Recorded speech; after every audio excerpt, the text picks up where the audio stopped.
வணக்கம் மீனராசி நண்பர்களே. தமிழ் புத்தாண்டான குரோதி வருஷம் பிறக்க போகுது. இந்த பிறக்க போகிற குரோதி வருடத்தில் உங்களுக்கு எந்த விதமான பலன்கள் கிடைக்க போகுது அப்படிங்கிறத தான் நாம் இப்போ இந்த பதிவில் பார்க்க போகிறோம். மீன ராசியை பொறுத்தளவு புரட்டாதி, உத்திரட்டாதி, ரேவதி 3 நட்சத்திரங்கள் இருக்குது. அதனால் இந்த 3 நட்சத்திரக்காரவங்களுக்குமே நடக்கக்கூடிய பலன்களை தான் நாம் இப்போ பார்க்க போகிறோம். முதலாவதாக குரு பகவானை பார்ப்போங்க. குரு பகவான் தற்போது 2வது ராசியில் தான் இருக்கார். உங்களுக்கு சாதகமான சூழ்நிலையில் தான் இருக்கார். அப்போ ஏதாவது ஒரு வகையில் வர வேண்டிய பாக்கிகளை வசூல் செய்து தருவார். பொருளாதாரத்தில் முன்னேற்றங்கள் ஏற்படும். பொருளாதார கஷ்டங்கள் தீரும். கடன்கள் எல்லாமே ஏதாவது ஒரு வழியில் அடைக்கிறதுக்கான சூழ்நிலைகளை உருவாக்கி தரும். அதனால் பொருளாதாரத்தில் பலவித முன்னேற்றங்கள் ஏற்படும். குடும்பத்திலையும் மகிழ்ச்சி பொங்கும். குடும்பத்தில் சுபகாரியங்கள் ஏற்படுறதுக்கான சந்தர்ப்பங்கள் உங்களுக்கு நிறைய கிடைக்கும். தொழில் ஸ்தானமும் சிறப்பாக இருக்கும். அதனால தொழில் இல்லாதவங்களுக்கு தொழில் கிடைக்கிறதுக்கான வாய்ப்புகள் இருக்கும். வேலை இல்லாதவங்களுக்கு வேலை கிடைக்கிறதுக்கான சாத்தியக்கூறுகள் இருக்கும். அதனால் குரு பகவான் உங்களுக்கு மிகவும் ஏற்றத்தை தரக்கூடிய அமைப்பில் தான் தற்போது இருக்கார். அந்த குரு பகவான் சித்திரை மாதம் 18ஆம் தேதி, மே மாதம் 1ஆம் தேதிக்கு பயிற்சியாக போகிறார். உங்களுடைய ராசிக்கு 2வது ராசியிலிருந்து 3வது ராசிக்கு பயிற்சியாக போகிறார். 3வது ராசிங்கிறது குரு பகவானுக்கு உகந்த இடம் இல்லை தான். ஆனாலும் அவர் நன்மைகளை செய்வார். சரிங்களா? ஏன்னா குரு 3ல் இருந்தால் இளைய சகோதர சகோதரிகளுக்கு விருத்தி ஏற்படும். அதே மாதிரி பூர்வீக சொத்துக்களில் இருந்த வில்லங்கங்கள் தீரும். பூர்வீக சொத்துக்கள் கைக்கு கிடைக்கிறதுக்கான வாய்ப்புகள் உங்களுக்கு சிலருக்கு இருக்கும். அதே மாதிரி ஒரு சொத்தை ஒரு சிலர் வாங்கியிருந்திருப்பாங்க, கிரையை முடிக்காமல் இருந்திருப்பாங்க. அந்த சொத்துக்களை கிரையை முடிக்கிறதுக்கான வாய்ப்புகள் கிடைக்கும். ஒரு சிலருக்கு அரசாங்க உத்தியோகம் கிடைக்கிறதுக்கான வாய்ப்புகள் வரும். ஒரு சிலருக்கு அரசாங்க நன்மைகள் ஏதாவது ஒரு விஷயத்தில் கிடைக்கணும்னு இருக்கும். தாராளமாக கிடைக்கும். அதே மாதிரி குரு 3ல் இருந்தாலும் பொருளாதாரத்தில் பிரச்சனைகள் வராது. பொருளாதாரம் உங்களுக்கு சிறப்பாக தான் இருக்கும். அதனால் முன்னேற்றம் ஏற்படுறதுக்கான ஒரு சந்தர்ப்பம் இந்த குரோதி ஆண்டில் உங்களுக்கு இருக்க தான் செய்யுது.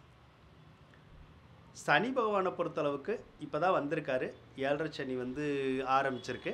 7.5 சனி ஆரம்பித்தாலும் உடனே நம்ம பயப்படணுங்கிற அவசியம் இல்லை. ஏன்னா சனி பகவான் 7.5 சனியாக வந்தால் கூட உடனே எல்லாம் கெடுபலனை தரமாட்டார். சனி பகவான் எப்பயுமே நின்று நிதானமாக தான் கெடுபலன்களை செய்வார். அப்போ எப்போ கெடுபலன்களை செய்வார்னா, அவர் போகிற போது தான் அதிகமான கெடுபலன்களை செய்வார். வந்த உடனே அதிகமான கெடுபலன்களை செய்ய மாட்டார். அதனால் நம்ம ஒன்றும் பயப்படணுங்கிற அவசியம் கிடையாது. ஆனாலுமே சனி பகவான் கொஞ்சம் விரைய செலவுகளை உருவாக்கி தருவார். என்ன மாதிரி அப்படின்னா, ஒரு சிலருக்கு வண்டி வாகனங்களை வாங்கி தருவார். ஒரு சிலருக்கு ஏற்கனவே வண்டி வாகனங்கள் இருக்கும் வீட்டில். அதை அடிக்கடி ரிப்பேர் ஆகிற மாதிரியான வேலைகள் கொஞ்சம் நடக்கும். அதே மாதிரி ஒரு சிலருக்கு கொஞ்சம் மருத்துவ செலவுகளை உருவாக்கிவிடும். இதை தான் சனி செய்யுமே தவிர வேறு கெடுபலன்களை தற்போது செய்கிறதுக்கான ஒரு சாத்தியக்கூறுகள் உங்களுக்கு இல்லை. இருந்தாலும் 7.5 சனி ஆரம்பிச்சிருக்கு அப்படிங்கிறனால புதுசாக தொழில் தொடங்குறத குறைச்சிடணும். புதுசாக தொழில் தொடங்கக்கூடாது. ஏன்னா 7.5 சனி காலத்தில் தொழில் தொடங்கினா அந்த தொழிலில் மிகப்பெரிய ஒரு விருத்தி இருக்காது. மிகப்பெரிய லாபங்கள் கிடைக்காது. ஏதாவது ஒரு விதத்தில் தொழிலில் நஷ்டங்கள் கஷ்டங்கள் ஏற்பட்டுரும். பொருளாதாரத்தை இழக்கிற மாதிரியான சூழ்நிலைகள் வந்துடும். தொழிலையும் இழந்து காசையும் இழந்து கடைசியில் கடனாகி அதுக்கப்புறம் சொத்து பத்துக்களை விற்று கடன் அடைக்க வேண்டியது வந்துடும். அதனால் புதுசாக தொழில் தொடங்க வேண்டாம். அதுக்கு பதிலாக நம்ம தொழில் தொடங்கிறதுக்கு பதிலாக நம்ம வேலைக்கு போகிறது நல்லது.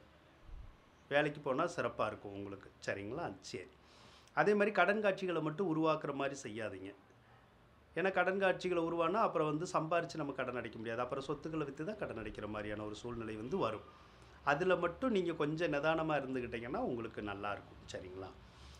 7.5 சனி நடக்கிற போது ஒரு சிலருக்கு உடல் உபாதை ஏற்படும். இந்த முழங்கால் வலி, முதுகு வலி அந்த மாதிரி ஏதாவது தொந்தரவுகள் மட்டும் வரும்.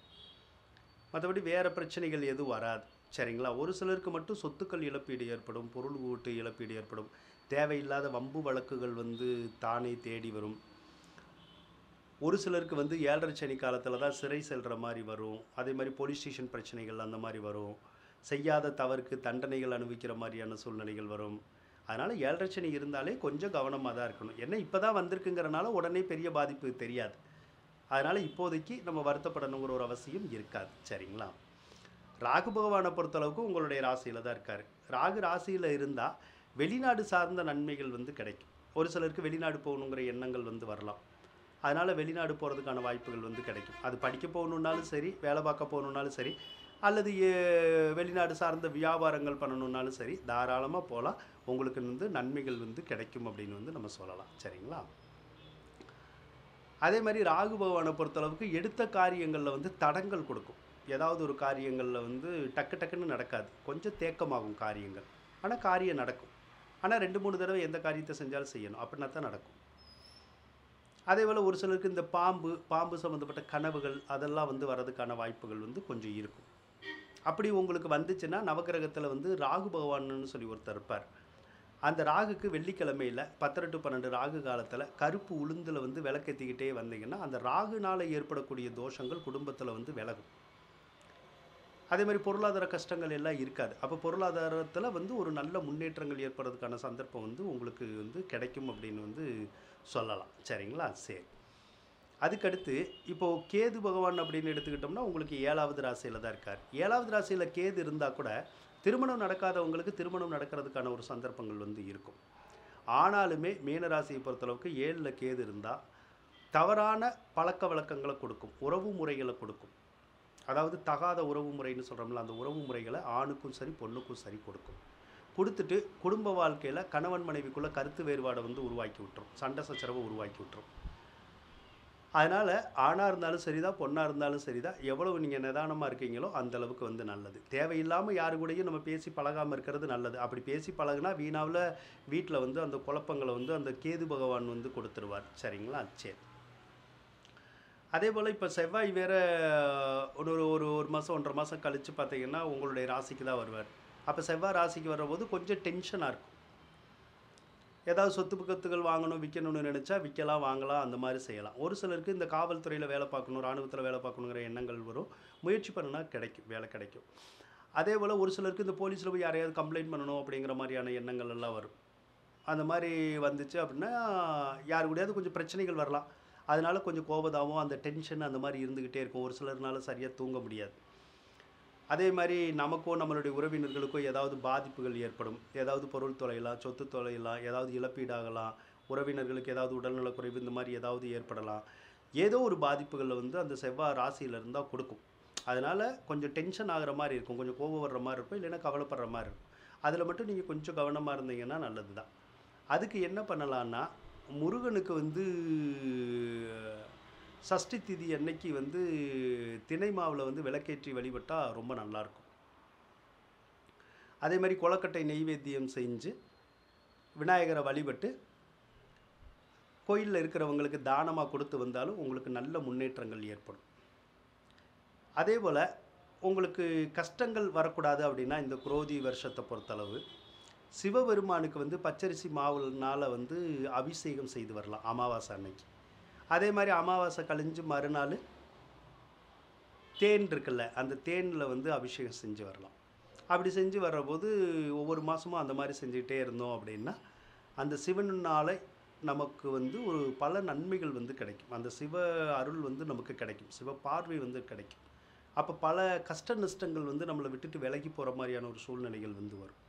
அதனால் உங்களுக்கு நல்ல முன்னேற்றங்கள் வந்து கிடைக்கும். ஆக இந்த கோயில் பரிகாரங்களை மட்டும் பண்ணுங்கள். வேறு எதுவும் பரிகாரங்கள் பண்ணணுங்கிற ஒரு அவசியம் வந்து உங்களுக்கு இல்லை. ஆக மீனராசியை பொறுத்தளவு 7.5 சனி நடந்தால் கூட குரு பகவான் எல்லாமே கரெக்டாக இருக்கிறனால உங்களுக்கு இந்த தமிழ் புத்தாண்டான குரோதி வருடம் ஒரு சிறப்பான ஆண்டாக, ஒரு பொற்காலமான ஆண்டாக இருக்கும் அப்படின்னு சொல்லி கூறிக்கொண்டு விடைபெறுகின்றேன். நன்றி, வணக்கம். மீனராசிக்காரவங்களுக்கு இந்த வீடியோ பிடிச்சிருந்தால் லைக் பண்ணுங்கள், ஷேர் பண்ணுங்கள், மறக்காமல் சப்ஸ்கிரைப் பண்ணுங்கள். நன்றி மீனராசி நண்பர்களே.